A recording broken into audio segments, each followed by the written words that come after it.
সকাল 24/9/2025 তারিখ একটি কমপ্লেন হয় যে মুরাবাড়ি এলাকার তাপস ভৌমিকের বাড়িতে একজন লোক ঘরের ভিতর ঢুকে তার ওনার মায়ের গলার থেকে একটি চেইন চুরি করে নিয়ে যায়।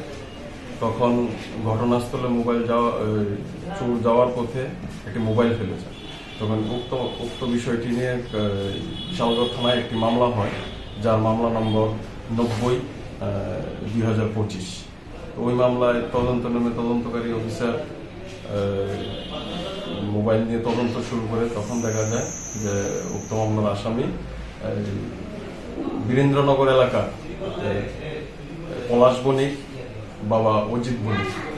তখন পলাশ বণিককে ধরা হয়। তখন জিজ্ঞাসাবাদে সে চেইনখানা কোথায় লুকিয়েছে আমাদের বলে, এবং চেইনখানা উদ্ধার করা হয়। কারোর বাড়ির থেকে উদ্ধার হয়েছে না দোকানে? উনি চেইনটা বীরেন্দ্রনগর গ্রামের রাস্তার একটা বাঁশঝাড়ের মধ্যে লুকিয়ে রেখেছিলেন।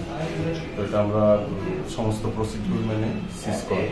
কেমন মূল্য হবে চেইনটা তো কমপ্লেন অনুযায়ী 1.5 ভরি আছে কমপ্লেনে। তো আমরা এখন এটা আরো পরীক্ষা নিরীক্ষা করে পারবো। কি ধারা মামলা হয়েছে?